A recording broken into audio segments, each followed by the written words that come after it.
오늘 하나님 우리에게 주시는 말씀입니다. 우리 로마서 15장입니다. 로마서 15장 우리 14절부터 보도록 하겠습니다.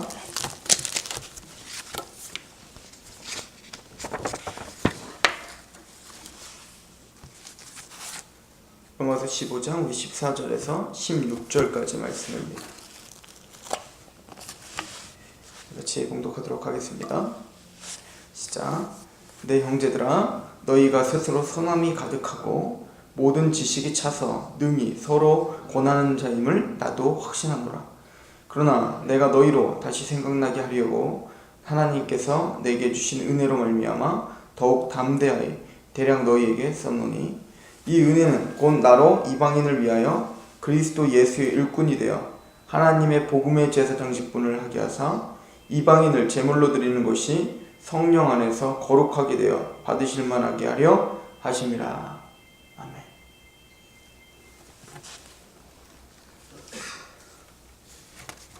내 형제들아, 너희가 스스로 선함이 가득하고 모든 지식이 차서 능히 서로 권하는 자임을 나도 확신하노라. 아마 로마에 있는 성도들은 열심히 있었고 또 성경적인 지식도 꽤 많이 습득을 했던 것 같습니다. 그래서 누구보다 말씀에 대해서 또 율법과 또 하나님이 또 예수 그리스도에 대한 지식이 많이 가득했던 걸로 보입니다. 그래서 사도 바울은 그것을 먼저 인정해주고 있죠. 너희 안에 스스로 선함이 가득하고 스스로 자기를 한번 돌아볼 때 나는 하나님 앞에 그래도 참 열심히 했다. 나는 하나님 앞에 나의 삶을 온전히 드렸다. 그렇게 할 만큼 너희들은 참 열심히 했다는 것도, 너희들이 또 말씀에 대한 지식이 차서 능히 서로 권하는 자임을 나도 확신한다. 너희들이 서로 권하고 그렇게 하면 안 돼. 특히 우상숭배 제물을 먹는 거에 대해서는 그렇게 먹어도 상관이 없는 거야. 알지? 또는 율법에서는 그렇게 말하지 않아. 율법은 그렇게 그런 것을 허용하지 않아. 말씀을 잘 알았기 때문에 서로 권하고 서로 경계를 해주는 것, 그렇게 능했던 교회였던 것 같습니다. 15절에 그러나 내가 너희로 다시 생각나게 하려고 하나님께서 내게 주신 은혜로 말미암아 더욱 담대히 대략 너에게 썼다. 그렇지만 내가 너희로 다시 생각나게 할 것이 있다라고 하는 거야. 로마서를 썼던 이유는 너희들이 뭔가 열심은 있었고 스스로 나는 참 괜찮아 이렇게 생각을 했고 또 나는 많은 것을 알고 있어 라고 생각을 했지만, 내가 보기에는 너희에게 좀 더 대략 너희에게 더 자세하게 이야기해 줄 필요가 있었다라고 하는 겁니다. 그래서 우리가 잘 알고 있던 대로 로마서 1장부터 11장까지 그 긴 장을 할애해서 예수 그리스도를 믿는 것이 무엇인가, 은혜라는 것이 무엇인가, 의롭다함을 받아야 되는데 의롭다함을 받는 것이 무엇인가, 하나님께 대한 열심이 있지만 너희들이 지식을 제대로 쫓지 않는다면 너희의 열심은 다 헛것이 될 것이다. 스스로 너희들이 선함이 가득한 것처럼 스스로 여기고 있지만 하나님께 열심은 갖고 자기 의를 열심히 내세우지만 거기에 하나님의 의를 모른다면 너희들은 스스로 믿음을 다시 한번 점검해 봐야 될 사람들이고, 또한 너희들이 지식이 모든 걸 차서 참 말씀 많이 알고 그래서 능히 서로 권하는 자임에도 불구하고 12장에 로마서 12장부터 그러므로 이제 너희 몸을 거룩한 산제물로 드리는 것, 그래서 교회 유익이 되고 또 이 나라의 권세자들에게 순복하고 너희를 핍박하는 자들을 대려 축복하고 이런 실제적인 삶이었다면 너희가 알고 있는 그런 말씀의 지식은 다 어찌 보면 너에게 유익이 되지 못하는 그런 상황이 될지도 모르기 때문에 내가 너희에게 복음이 무엇이며 하나님의 은혜가 도대체 무엇이고 그리고 그 은혜에 감격하고 있는 자들의 삶의 태도, 그 열매가 무엇인지를 내가 너희들에게 대략 써야 될 필요가 있었다라고 사도 바울은 이야기하고 있는 거겠지요. 그리고는 사도 바울은 이 모든 것, 복음을 갖고 있는 사람이 그 하나님의 전적인 은혜로 구원을 받고 그 삶을 거룩한 산제물로 드리는 것, 어떻게 보면 큰 두 가지 맥락을 너희에게 설명해 준 것은 16절에 이 은혜는 곧 나로 이방인을 위하여 그리스도 예수의 일꾼이 되어 하나님의 복음의 제사장 직분을 하게 하사 이방인을 제물로 드리는 것이 성령 안에서 거룩하게 되어 받으실 만하게 하려 하심이라. 나도 똑같은 은혜를 받았다. 나도 똑같은 은혜를. 그런 감격스러운 은혜 가운데 구원을 받고 나도 내 몸을 쳐서 복종시키는 거룩한 산제물이 되었는데 그 목적은 하나님의 일꾼이 되기 위함이다. 다른 말로는 그리스도 예수의 일꾼이 되어서 하나님의 복음의 제사장 직분을 감당하기 위함이다.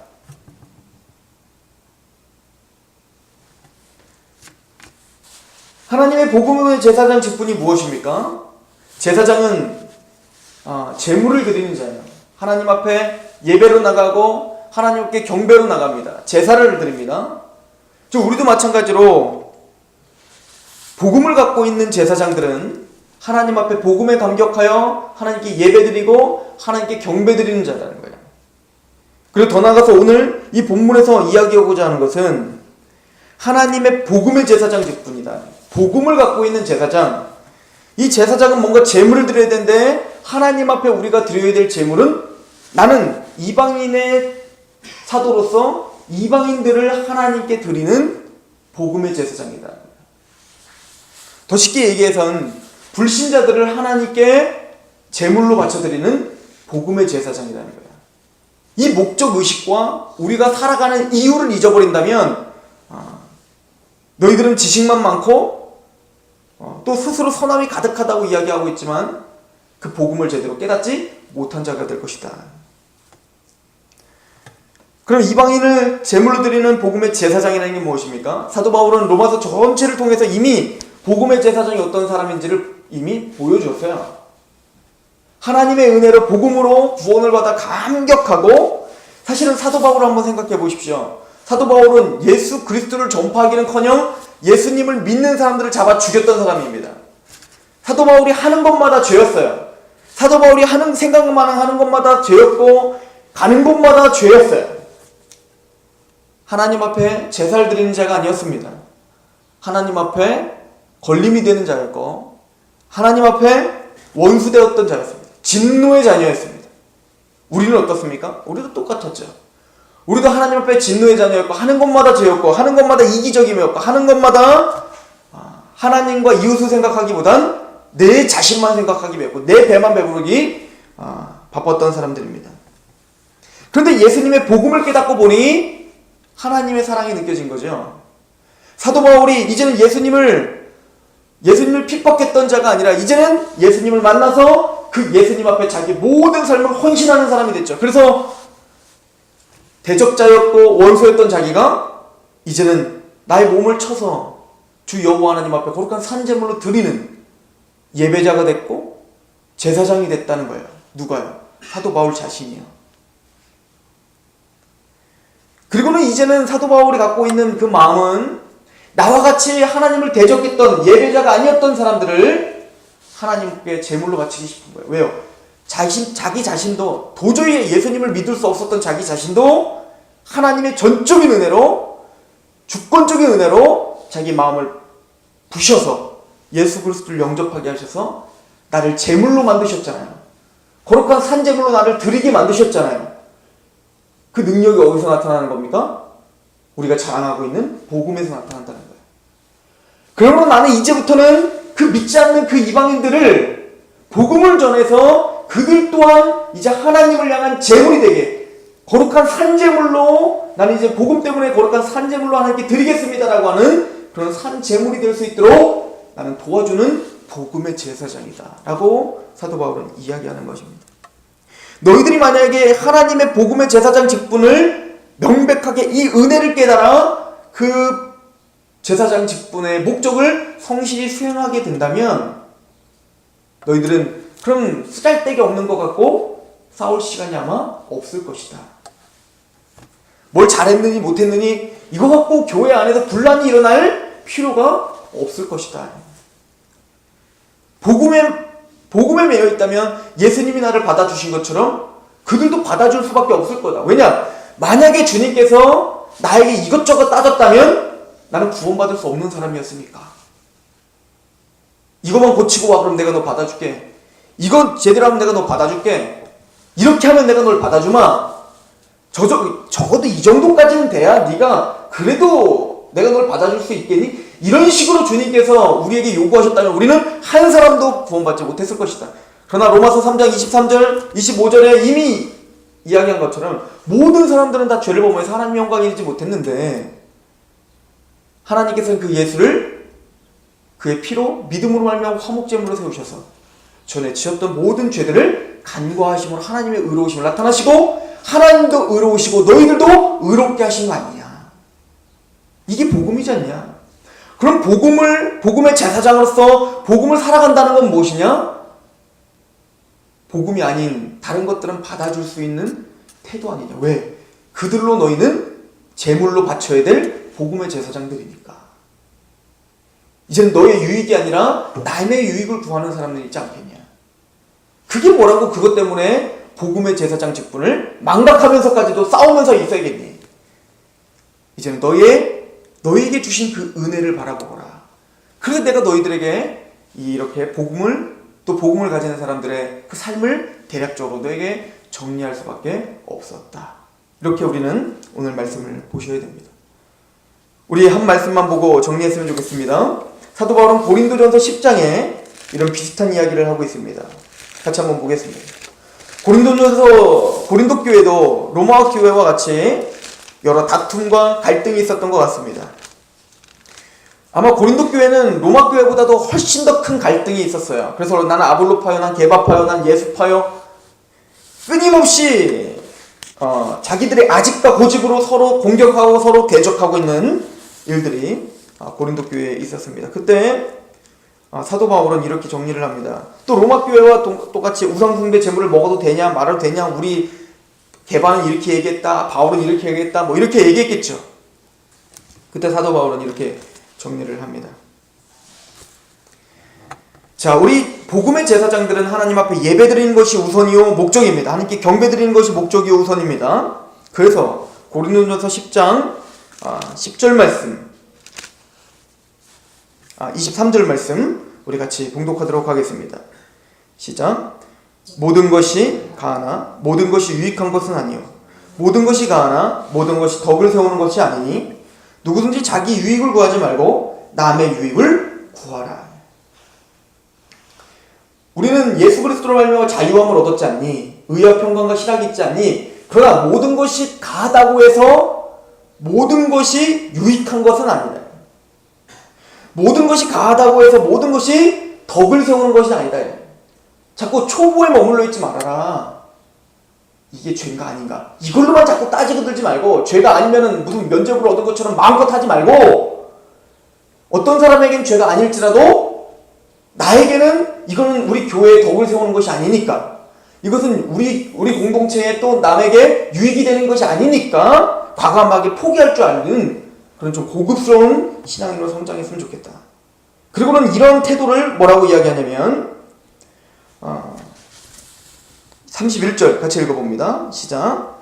그런즉 너희가 먹든지 마시든지 무엇을 하든지 다 하나님의 영광을 위하여 하라. 왜? 너희는 복음의 제사장이니까. 하나님께 영광을 드리는, 제사를 드리는 그런 제사장들이니까. 왜 우리가 그러면은 남의 유익을 끼치면서 살아야 됩니까? 왜 내 마음대로 살면 안 됩니까? 왜 남의 유익과 덕을 세우며 살아야 됩니까? 목적은 이겁니다. 33절 시작. 나와 같이 모든 일에 모든 사람을 기쁘게 하여 자신의 유익을 구하지 아니하고 많은 사람의 유익을 구하여 그들로 구원을 받게 해야 될 복음의 제사장 직분에 목적이 있는 사람이기 때문에 다른 거에서는 다 용서하고 받아들이겠다는 거예요. 왜요? 복음 전에서 구원시켜야 됩니까? 이 삶의 태도와 이 목적을 향해서 지향할 때 우리의 삶은 변화되기 시작할 것입니다.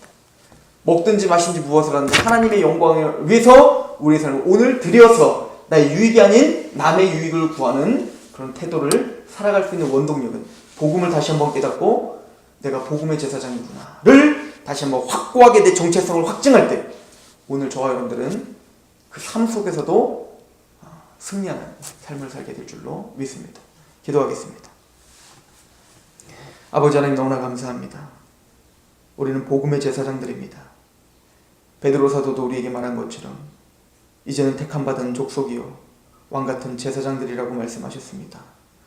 우리를 왕같은 제사장, 예배자로 세워주시고 하나님의 자녀로 세워주셨으며 특히 예수 그리스도로 말미암아 우리를 화목하게 하신 것뿐만 아니라 화목하게 하는 말씀도 우리에게 부탁하셨다고, 복음을 부탁하셨다고 말씀하셨사오니 이제는 우리가 만나는 그 모든 사람들이 우리가 갖고 있는 복음으로 구원을 받아야 될 대상임을 깨닫게 하여 주시고 또 내 옆에 있는 형제들이 이제는 성화의 구원, 영화의 구원까지 나를 통하여 유익을 받아 덕을 끼쳐 그들이 함께 성장해야 될 사람임을 고백하는 복음의 제사장들임을 다시 한번 확인하게 하여 주옵소서. 오늘 이 정체성을 가지고 승리하는 삶 살 수 있도록 인도하여 주시옵소서. 예수 그리스도의 이름으로 감사하며 기도하옵나이다.